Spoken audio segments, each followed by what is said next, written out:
Ja Lībijai nebūtu viens no lielākajām naftas rezervēm pasaulē, tad citu valstu iejaukšanās nenotiktu, uzskata 5. un 8. Saeimas ārlietu komisijas priekšsēdētājs Aleksandrs Kiršteins, uzsverot, ka ar militāru darbību neko nevarēs atrisināt. Galvenais Lībijas ienākuma avots ir milzīgie naftas resursi. Tātad franču un brītu kompānijas, kas ir ieinteresētas, iegūt, arī amerikāņu kompānijas, kas ir ieinteresētas iegūt šo naftu, jebkurā gadījumā varbūt cer uz to, ka nākot pie varas vairāk demokrātiskam režīmam, tas iespējas vai tā daļa, teiksim, šiem rietumu kompānijām varētu būt lielāka nekā viņi ir tagad. Kā atklāja Kiršteins, rietumu valsts ir ieinteresētas padarīt Lībiju nevis par demokrātisku, bet gan par prognozējumu valstu. Piemēram, tagad ir zināms, ko gaidīt no Irākas valdības, savukārt Kadafī administrācijas plāni nav skaidri.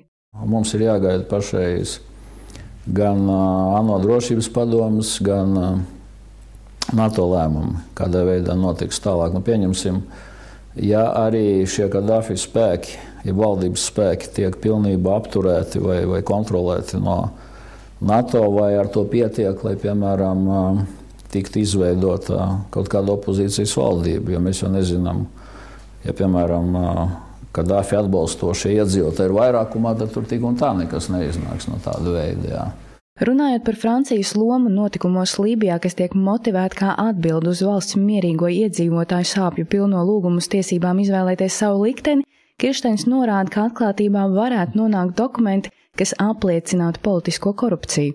Lībijas tagadējā valdība apgalvo, ka viņi ir finansējusi Francijas prezidenta Sarkozy vēlēšanu kampaņu.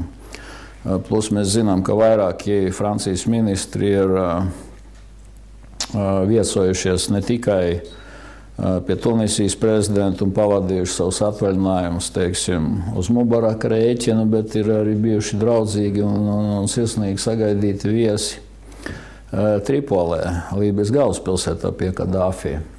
Ja būs taisnība par šo Lībijas finansēto Francijas prezidenta vēlēšanu kampaņu, tad, protams, tur var izcelties liels skandāls.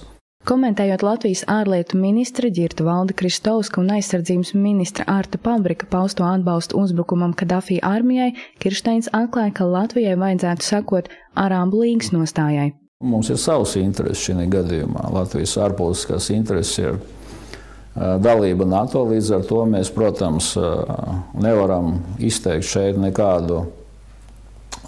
izbīdīt nekādus morālos kritērijus, jo mēs esam sabiedrotie, bet mums nav arī jāzaudē varbūt savus gods un jāskatās, ko dara varbūt vācieši šī gadījumā vai ko dara Norvēģi. Mums nav pilnīgi visos pasākumos jāskan priekšgalā, kā teica bijušais Francijas prezidents, kādreiz ir arī jāpaklusē.